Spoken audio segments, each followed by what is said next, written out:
गौरेला पिंडरा मरवाही जिले में भाजपा जिला कार्यालय में भारतीय जनता पार्टी के द्वारा राज्य सरकार के खिलाफ प्रेस कॉन्फ्रेंस किया गया, जिसमें भाजपा के अकलतरा विधायक सौरभ सिंह, पूर्व सांसद लखनलाल साहू ने पत्रकारों से बात करते हुए भूपेश सरकार के द्वारा धार्मिक, राजनीतिक, सामाजिक आयोजनों के लिए प्रशासनिक अधिकारियों से परमिशन लेने के आदेश को लेकर इसे छत्तीसगढ़ में अघोषित आपातकाल बताया है।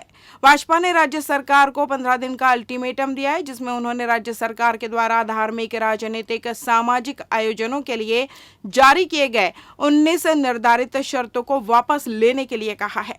भाजपा का कहना है कि 15 दिनों के अंदर अगर इन 19 निर्धारित शर्तों को वापस नहीं लिया जाता है तो भाजपा लोकतंत्र की रक्षा के लिए जेल भरो आंदोलन समेत हर तरह का आंदोलन करेगी, बलिदान देने, सड़क पर उतरने को मजबूर होगी और इसकी सारी जिम्मेदारी कांग्रेस की होगी। इसके साथ ही भाजपा ने राज्य सरकार के आदेश को केवल और केवल जन विरोधी बताया है। मनरेगा कर्मचारी, वन विभाग कर्मचारी, विद्युत कर्मचारी सहित अन्य कर्मचारियों द्वारा लगातार राज्य सरकार को अपने घोषणा पत्र में किए गए वादों को याद दिलाने के लिए धरना प्रदर्शन करना पड़ रहा है। लेकिन अब इन्हीं मांगों को लेकर जब कर्मचारी राज्य सरकार के खिलाफ प्रदर्शन कर रहे हैं तो राज्य सरकार अलोकतांत्रिक रूप से इन कर्मचारियों की आवाज को दबाना चाहती है, जिसका हम पुरजोर विरोध करते हैं और जल्द से जल्द इन निर्धारित शर्तों को वापस लेने की मांग राज्य सरकार से करते हैं। नहीं, ऐसा सुनिए, मैं बता रहा हूँ। 1.5 साल 2 साल पहले, कोरोना के पहले आप देखे होंगे, हर एक विधानसभा मुख्यालय में, जिला मुख्यालय में धान के खरीदी के संबंध में हमारी पार्टी ने किया नहीं आंदोलन। 1.5 पौने 2 साल तो लगभग कोरोना में कोई पार्टी या कोई आंदोलन ही नहीं किया, बड़ा आंदोलन। तो अब जब सामान्य परिस्थिति है आज, तो आंदोलन हम राजनीतिक ढंग से करेंगे, लेकिन सार्वजनिक आयोजन का भी विषय है। केवल भारतीय जनता पार्टी या कोई राजनीतिक दल का ही विषय नहीं है। कोई व्यक्ति धार्मिक आयोजन करना चाहता है, कोई सार्वजनिक, जैसे अभी कर्मचारी संगठन के लोग, अब कर्मचारी संगठन के लोग आज पहले बार धरना कर रहे हैं, ऐसा तो नहीं है। भाजपा के समय में भी किए हैं और भाजपा के समय में वो लोग लगातार किए, आज भी लगातार कर रहे हैं। उनकी लगातार कुछ न कुछ मांग रहता है।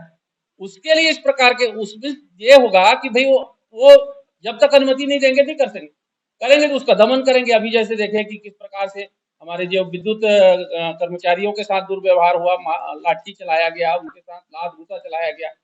तो इस प्रकार का जो असंवैधानिक व्यवस्था है, इसको रोकने के लिए ये हम लोग विरोध कर रहे हैं मुख्य रूप से। भाई संविधान में जो अधिकार है उसको आप बाधित मत करिए, संवैधानिक अधिकार के साथ उसको अपनी बात रखने का अवसर दीजिए। प्रजातंत्र में संविधान आपको आजादी देता है कि आप जाकर अपनी बात को रख सकते हैं। उसमें पाबंदी करना, उसमें स्पष्ट लिखा है जिसके नाम पर आवेदन होगा उसके खिलाफ एफआईआर होगा।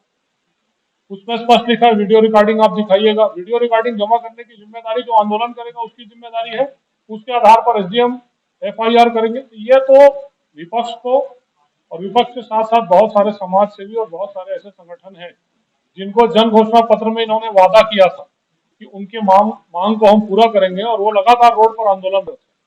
उनके खिलाफ एफआईआर करके उनको जेल भेजने की और विपक्ष को की बात को दबाने के लिए और उन संगठनों को बात को दबाने के लिए यह दमनकारी कानून निकला है। और इस कानून का प्रतिपालन इस छत्तीसगढ़ में नहीं हो सकता और कहीं पर नहीं हो सकता। और इस कानून को अगर आप पढ़िएगा तो ये बात बिल्कुल स्पष्ट सामने आ रही है कि अब कांग्रेस की, भूपेश बघेल की सरकार जनता की आवाज से डर रही है। जो प्रजातंत्र में जनता की आवाज से डरता है वही इस तरह का कानून लाता है। हमारे भारतीय जनता पार्टी ने आग्रह किया है कि समाज के सभी जो वर्ग है, चाहे वो धार्मिक क्षेत्र में काम करने वाले हो, चाहे सामाजिक क्षेत्र में काम करने वाले हो, चाहे राजनीतिक क्षेत्र में काम करने वाले हो, हम सब मिलकर के इस आदेश के खिलाफ में हैं और इस आदेश को 15 दिन के अंदर वापस लेने की हम कांग्रेस सरकार से मांग कर रहे हैं। लेकिन यदि उनके द्वारा इस प्रकार से आदेश को नहीं लिया जाता है तो भारतीय जनता पार्टी समाज के सभी वर्गों को आह्वान करती है कि हम आप सब भी इसका विरोध करें और भारतीय जनता पार्टी आने वाले समय में जेल भरो आंदोलन करके और विभिन्न प्रकार के आंदोलन के आयोजन करके इस आदेश के खिलाफ में लगातार संघर्ष करेगी, न्याय की लड़ाई लड़ेगी और लोकतंत्र को बचाने का काम भारतीय जनता पार्टी की ओर से की जाएगी। आज निश्चित रूप से हम कांग्रेस के इस अघोषित आपातकाल के खिलाफ में लड़ाई लड़ने के लिए लोगों को आह्वान करते हुए और भारतीय जनता पार्टी के सभी कार्यकर्ताओं को भी मैं निवेदन करना चाहूंगा कि आप अपने अपने क्षेत्र में जहां पर भी ये आदेश का विषय आ रहा है तो उस पर विरोध में खड़े होकर के निरंतर इस आदेश का खिलाफ करेंगे।